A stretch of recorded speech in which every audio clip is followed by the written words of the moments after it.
Hello everyone, कैसे हैं आप सब। मेरा नाम है आनंद, आप देख रहे हैं दी सिलेक्शन पॉइंट। तो जैसा कि आप लोग बहुत वेट कर रहे थे कि सर डॉक्यूमेंट वेरिफिकेशन कैसे होगा, तो सबसे पहले आपने कहा सर कट ऑफ का वीडियो आपको मिल गया है मॉर्निंग के अंदर। अगर स्टिल आपने वॉच नहीं किया है और आप ये वाला वीडियो देख रहे हैं डॉक्यूमेंट वेरिफिकेशन में आकर, आपने यूट्यूब पर सर्च किया हो डॉक्यूमेंट वेरिफिकेशन और आपको ये वाला वीडियो मिल गया है, तो आप आई बटन पर क्लिक करके यहाँ पर आपको दिखेगा, आप डॉक्यूमेंट वेरिफिकेशन का वीडियो देख लो, उसके बाद जाकर कट ऑफ का वीडियो देख लेना। और अगर इतने नंबर आते हैं तो जितनी भी चीजें आज मैं इस वीडियो के अंदर बताऊंगा उनको बिल्कुल गांठ बांध लो, वही सारी चीजें आपके साथ डॉक्यूमेंट वेरिफिकेशन के अंदर होंगी। तो चलिए वीडियो को डिले नहीं करते हैं। चैनल पर पहली बार आए हैं तो चैनल को सब्सक्राइब करिएगा, वीडियो को लाइक एंड शेयर जरूर करिएगा अपने साथियों के साथ। हम बहुत जल्द कई सारी चीजें और शुरू करने वाले हैं चैनल पर, जिससे आपको बेनिफिट होगा। चलिए बात करते हैं इलाहाबाद हाईकोर्ट ग्रुप डी 2022 का जो डॉक्यूमेंट वेरिफिकेशन है। अगर डॉक्यूमेंट वेरिफिकेशन में आपको बुलाया जाता है तो आपके पास कौन कौन से डॉक्यूमेंट होने चाहिए। ये वो दो डॉक्यूमेंट्स हैं जो आपके पास जरूरी से होने चाहिए, और बाकी के जो डॉक्यूमेंट्स हैं उन पर आने से पहले मैं आपको कुछ चीजें यहाँ समझाने वाला हूँ। उन्हें जरा एक बार अच्छे से समझ लेंगे, मेरे एंगल से आपकी चीजें क्लियर हो जाएंगी। देखिए, हमने इस वैकेंसी को टोटल 4 पार्ट में बांट दिया है। क्यों? क्योंकि इसमें 4 तरीके की क्वालिफिकेशन रिक्वायरमेंट है। जैसे कि अगर आप स्वीपर कम फराज देखेंगे तो आपको क्लास 6 चाहिए है। ऐसे ही ऑर्डरली, पियोन, ऑफिस पियोन, चौकीदार, वाटरमैन, स्वीपर, इनकी अगर बात करेंगे तो इसके लिए क्लास 8 की मार्कशीट चाहिए आपको। प्रोसेस सर्वर की बात करें तो क्लास 10 चाहिए। ट्यूबवेल ऑपरेटर कम टेक्नीशियन की बात करें तो आपको ITI चाहिए है 1 ईयर का। ठीक है ना। इस तरीके से कुछ आपकी category wise cut off, sorry मैं कट ऑफ बता रहा हूँ, इस तरीके से कुछ आपसे स्पेशल कैटेगरीज मांगी गई हैं जिनके अंदर ये डॉक्यूमेंट रिक्वायर होंगे। ठीक है ना। क्लियर हो गया यहां तक। देखो अभी कुछ चीजें समझो। अगर हम बात करें कि ट्यूबवेल ऑपरेटर, मान लो आपने इसमें प्रेफरेंस दिया होगा, आप एक प्रेफरेंस भरते हैं ना, तो जिस प्रेफरेंस में आपके डॉक्यूमेंट्स लगे होंगे उसी के अकॉर्डिंग आपका डॉक्यूमेंट वेरिफिकेशन होगा। बट स्टिल मैं आपसे कहूंगा कि चूंकि ये सारी की सारी ग्रुप डी की पोस्ट है और ये सारे के सारी चीजें आप सभी के पास अवेलेबल होनी चाहिए। लाइक क्लास 6 की मार्कशीट होनी चाहिए, 8th की होनी चाहिए, 10th की होनी चाहिए। आप में से कुछ लोगों का क्वेश्चन होगा, सर अगर मैंने 12th किया है तो सर क्लास 6 तो मैंने पास ही किया होगा। एग्जैक्टली ये मैं जानता हूं, मैं समझता हूं, डॉक्यूमेंट कैसे दिखाएंगे आप वहां पर। तो इसलिए ये इंपॉर्टेंट है कि अगर आप क्लास 12th पास किए हैं, MA किया है, ग्रेजुएट है, कुछ भी है आप A to Z, बट आपको वो डॉक्यूमेंट्स वहां सबमिट करने होंगे जो डॉक्यूमेंट्स यहाँ लिखे हुए हैं। जैसे कि ट्यूबवेल ऑपरेटर अगर आप बनना चाहते हैं तो आपको क्लास 8th की मार्कशीट लगानी ही होगी। आपके पास 10th की है, बहुत अच्छी बात है, कोई प्रॉब्लम नहीं है, बट आपको 8th की मार्कशीट लगानी होगी। और 8th के बाद जो 1 साल वाला, सॉरी 10th 8th के बाद आपको पता है 10th किया जाता है, 10th के बाद भी डिप्लोमा होता है और 8th के बाद भी होता है। ठीक है ना, ट्रेड्स होती हैं कुछ। अगर आपने डिप्लोमा कर रखा है तो वो लग जाएगा। ध्यान रखेंगे यहां पर एक चीज और बोली गई है, यहां बोला गया है इक्विवेलेंट। ठीक है ना, यहां आपके नोटिफिकेशन के अंदर एक चीज और मेंशन है, इक्विवेलेंट डिग्री। तो अगर क्लास 8th का ITI है तो क्या कुछ इसके अलावा भी टेक्नीशियन के लिए इंपॉर्टेंट होता है? देखिए, जो मतलब वैलिड चीजें होती हैं वो ये भी होता है कि अगर आपने PCM में ना, फिजिक्स केमिस्ट्री एंड मैथ्स में 12th का रखा है, ठीक है ना, 12th का रखा है, तो ये भी इसके साथ वैलिड होता है। मतलब अगर आप क्लास 8 की मार्कशीट दिखा रहे हैं, 10th की दिखा रहे हैं और PCM 12th दिखा रहे हैं तो आपको इस वाली पोस्ट मिलने के चांसेस रहते हैं। बट स्टिल मैं आपसे एक बात कहना चाहता हूं, ये डिपेंड करेगा आयोग के ऊपर। जब आपका डॉक्यूमेंट वेरिफिकेशन होगा तो ये उनके ऊपर डिपेंड करेगा कि ऐसा तो नहीं है वो केवल और केवल ITI मांग रहे हो। ठीक है ना। तो अगर केवल और केवल ITI मांग रहे होंगे तो फिर कट ऑफ के अंदर अंतर देखने को मिलता है, थोड़ा सा दिख जाएगा। बट स्टिल मैं फिर यही कहूंगा कि अगर क्लास 8th मांगी गई है तो आपके पास क्लास 8th की और ITI होनी ही चाहिए। डन। ठीक है। इसी तरीके से अगर प्रोसेस सर्वर की बात करूं तो यहाँ क्लास 10th लिखा है, मतलब आपके पास 10th होना चाहिए। देखो 10th और 12th बेसिकली सबके पास मिल जाती हैं। डॉक्यूमेंट थोड़े पुराने होते हैं, वो नहीं मिलते हैं। लाइक 6 का नहीं मिलता है, कौन संभाल के रखता है। ठीक है। 8th का नहीं मिलता है, SS6 का नहीं मिलता है। तो मैं स्टिल आपसे बस एक ही बात कहना चाहूंगा कि अगर कोई भी इनमें से डॉक्यूमेंट है जो आपके पास नहीं है और आप उसे बनवा सकते हैं तो स्कूल जाकर बनवा लो, जहां से आपने पढ़े होंगे वहां रिकॉर्ड निकलवा लो। ठीक है ना। देखो जीवन भर का सवाल होता है, बाई चांस आपको वहां कुछ प्रॉब्लम क्रिएट हो गई तो आप क्या करोगे। इससे अच्छा ये है कि आप स्कूल चले जाओ, अगर मतलब कुछ जान पहचान से बन रहा है तो जान पहचान से काम बना लो, ठीक है ना। और अगर मान लो ऐसी चीजें हैं कि आपको खुद ढूंढना पड़ेगा, स्कूल में डॉक्यूमेंट बहुत ज्यादा है, नहीं है पियून, तो कर लो यार, क्योंकि देखो ये जिंदगी भर का सवाल है, आपको नौकरी मिलने की बात है, ठीक है। तो ये काम कर लो, अपने ये वाले डॉक्यूमेंट जरूर लेकर जाओ, क्योंकि अगर ये वाले डॉक्यूमेंट्स लेकर जाओगे तो आपका पक्ष मजबूत होगा, ठीक है ना। बाकी 10th एंड 12th सबके पास होता है, और आपको पता है कि ये जो वैकेंसी है इनमें लगभग लगभग जितने भी फॉर्म फिल होंगे सारे के सारे 10th 12th तो पास ही होंगे, ठीक है ना। बट स्टिल मैं फिर एक बात कहूंगा कि ये वाले डॉक्यूमेंट मैनेज कर लो, जरूर लेके जाओ। अब बात करते हैं कि डॉक्यूमेंट वेरिफिकेशन के अंदर आपको कौन कौन से डॉक्यूमेंट लेकर जाने हैं, अच्छे से समझ लेना, ठीक है ना। उसके बाद फिर भी अगर आपको कोई प्रॉब्लम आती है, कुछ भी आता है, तो आप क्वेश्चन कर सकते हैं। ऐसा नहीं है कि मैं रिप्लाई नहीं दूंगा, मैं क्वेश्चन का रिप्लाई दूंगा, मैं क्वेश्चन का रिप्लाई देता हूं, ठीक है ना। अगर मैं रिप्लाई नहीं दे पाता हूं तो मैं डायरेक्ट अगली वीडियो में मेंशन कर देता हूं कि इस वाले क्वेश्चन का ये आंसर है, ठीक है। देखो, फोटो आईडी और मिनिमम 6 फोटोज आपके पास होनी चाहिए, तो ये तो एक जेन्युइन सी बात है, आपके पास होनी चाहिए, ठीक है ना। उसके बाद कायदे समझ लो, फोटो आईडी का मतलब है एक ऐसी आईडी जिसमें आपकी फोटो हो वो, और मिनिमम 6 फोटो, ये तो आपकी हो गई। उसके बाद होता है आपका निवास। क्या होता है? निवास। अब आप में से बहुत से लोग कहेंगे सर निवास अगर नहीं है तो क्या करें? बनवा लो, ठीक है ना। निवास नया भी चल जाएगा, बात समझ आ रही है ना। देखो लास्ट ईयर जब 2018 में वैकेंसी आई थी, उस टाइम पर यह कहा गया था कि 6 महीने से ज्यादा पुराने डॉक्यूमेंट्स नहीं होने चाहिए, बट ऐसा नहीं होता है, अगर आप लेकर जाओगे तो लग जाएगा। ध्यान रखना, ईडब्ल्यूएस वालों का अलग सीन है, अभी उस पर बात करूंगा, ठीक है ना। तो निवास प्रमाण पत्र आप बनवा लो, ठीक है ना। निवास प्रमाण पत्र हमारा 3 साल तक वैलिड होता है। कितने साल तक? 3 साल तक। लेकिन मैं चाहूंगा कि अगर आपका 1 साल या 2 साल से पुराना है तो आप उसे नया बनवा ले, ठीक है ना। जरूर बनवा लो, याद से बनवा लो। अगर बाई चांस एक कमेंट मैंने पढ़ा था, उसमें मेरे एक भाई ने कहा था कि सर मैंने निवास प्रमाण पत्र अप्लाई किया था, आई थिंक निवासी था, और सर वो कैंसिल हो गया है। देखो मैं बताता हूँ क्यों कैंसिल हुआ है। जब ये जो बनवाते हैं ना, इनके पास कोई डॉक्यूमेंट कम होता है तो ये थोड़ा सा जुगाड़ तुगाड़ से भेज देते हैं। आपको क्या करना है, आप जिस गली मोहल्ले में रहते हैं वहां के जो वार्ड मेंबर होते हैं ना, उन वार्ड मेंबर से एक हैंड रिटन वाला बनवा लो, ठीक है ना, एक हाथ से लिखा हुआ बनवा लो, और उसके साथ में अपना एक आधार कार्ड लगा दो। इन दो के साथ आप जाकर किसी भी सीएससी पे चले जाओ, ठीक है ना, और कॉमन सर्विस सेंटर जो भी होता है वहां चले जाओ और अप्लाई करवा दो, आपका बनकर आ जाएगा 1 हफ्ते के अंदर, ठीक है। उसके बाद डोमिसाइल हो गया आपका।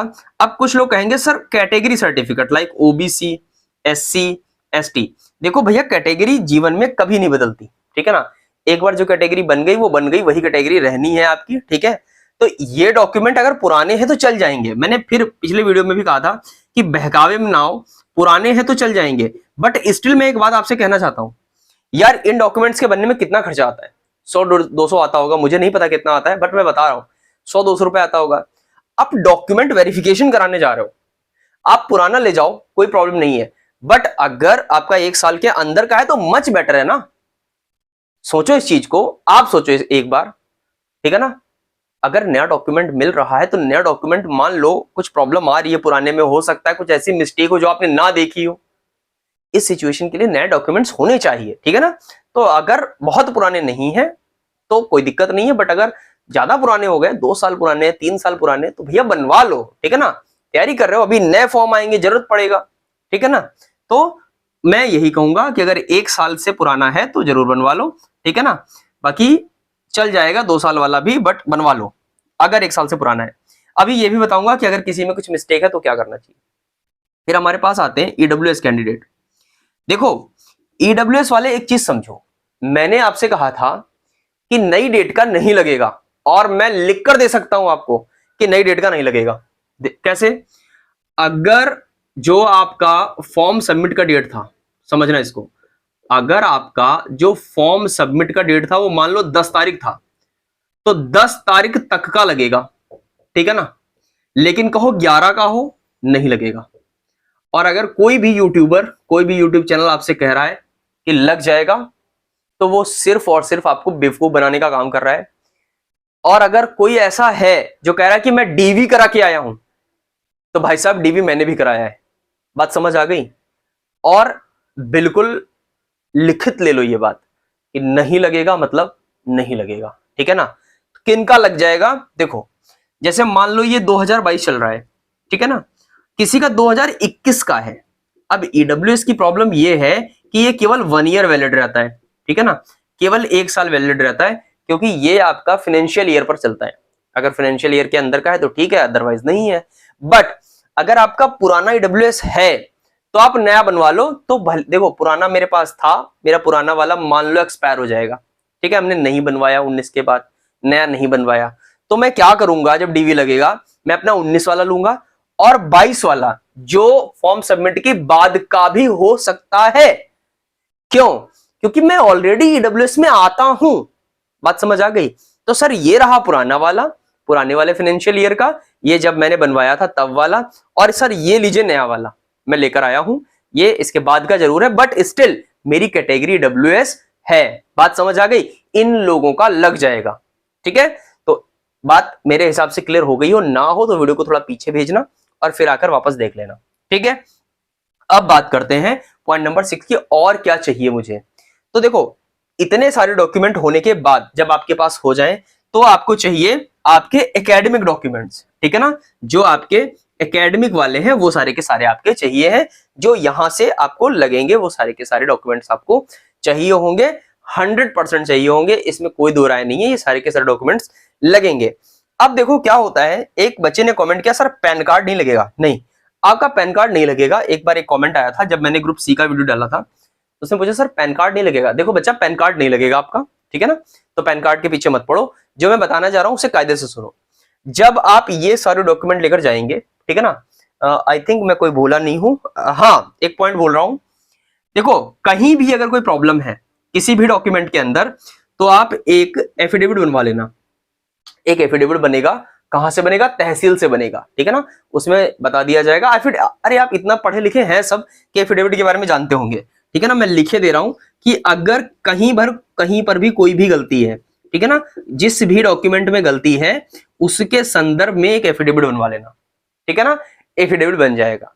एक ये भी प्रॉब्लम थी, कह रहे थे एक है, आई थिंक कोई है, नाम नहीं याद आ रहा मुझे, उन्होंने पूछा सर मैरिड अनमैरिड वाला कुछ इश्यू था कि अगर सर पहले अनमैरिड थे बट बाद में मैरिड हो गए तो क्या होगा क्या नहीं होगा। तो उनको मैं बता दूं कि कुछ नहीं, आप जब वहां पर जाएंगे, ठीक है ना, अपना डॉक्यूमेंट वेरिफिकेशन कराने, ठीक है ना, तो आप जो पुराने वाले डॉक्यूमेंट्स हैं जब आपने फॉर्म भरा था वो सारे डॉक्यूमेंट्स लेकर जाना, ठीक है ना, और साथ में एक एफिडेविट ये भी बनवा लेना, अगर आपने कोई एड्रेस वगैरह चेंज करवाया है रिसेंट में, लाइक आधार कार्ड वगैरह कुछ भी चेंज करवाया है, तो एक एफिडेविट बनवा लेना कि मतलब वैकेंसी आने के बाद हमारी शादी हुई थी और उसके जो दस्तावेज है वो मैं सबमिट कर रही हूँ, मतलब जो आधार कार्ड आपका संशोधन वाला है, एक पुराना वाला होगा उसकी फोटोकॉपी, एक नया वाला उसकी फोटोकॉपी, ये लगा लेना और उसमें एफिडेविट के साथ स्टेपल करवा देना।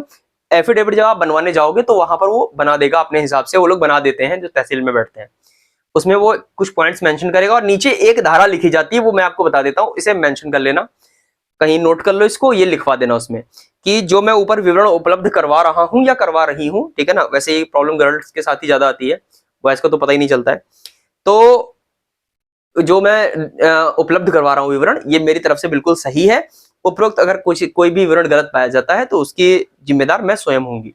इस तरीके से एक लाइन उसमें आखिर डाली जाती है धारा लगाकर और उसके बाद वो लगा देना, तो आपका कोई इशू नहीं आएगा और डॉक्यूमेंट वेरिफिकेशन हो जाएगा, क्लियरली हो जाएगा, कोई प्रॉब्लम नहीं आएगी डॉक्यूमेंट वेरिफिकेशन में। सो आई होप ये सारी चीजें क्लियर हो गई होंगी। और एक पॉइंट और था जो मैंने अभी याद किया था, भूल गया हूं।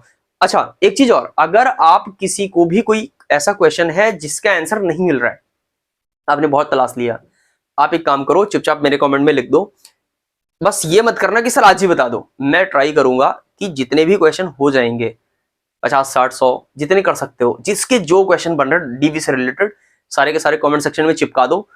मैं कोशिश करूंगा कि एक पूरा कंपाइल वीडियो जैसे मैंने लास्ट टाइम बनाया था ग्रुप सी के ऊपर, मैं सबके क्वेश्चन ले लूंगा, सबके क्वेश्चन के स्क्रीनशॉट ले लूंगा, 1 बाय 1 करके सारे क्वेश्चन का आंसर कर दूंगा ताकि आपको डॉक्यूमेंट वेरिफिकेशन के अंदर कोई प्रॉब्लम ना आए। ओके, सो सारे डॉक्यूमेंट्स हो गए, सारी चीजें आपको क्लियर हो गई हैं, आई होप मैंने सब कुछ बता दिया। हाँ एक चीज और, जब आपका डॉक्यूमेंट वेरिफिकेशन हो जाएगा, ठीक है ना, समझे रहना, जब आपका डॉक्यूमेंट वेरिफिकेशन हो जाएगा तो क्या होता है कि एक कागज बनता है, मतलब आपका डॉक्यूमेंट वेरिफिकेशन हो जाएगा, अब मान लो वहां पर आपका कोई डॉक्यूमेंट फॉल्स पाया जाता है, गलत पाया जाता है, तो फिलहाल तो सजा का प्रावधान है, वहां एक वैन भी खड़ी रहती है, ठीक है ना, जिसमें वो पकड़ के ले जाते हैं डॉक्यूमेंट जो लोग गलत बनवा के ले जाते हैं, ठीक है। ऊपर से आपको आगे की परीक्षाओं के लिए मतलब नहीं दे सकते हैं, बाहर कर दिया जाता है, ये भी होता है, ठीक है।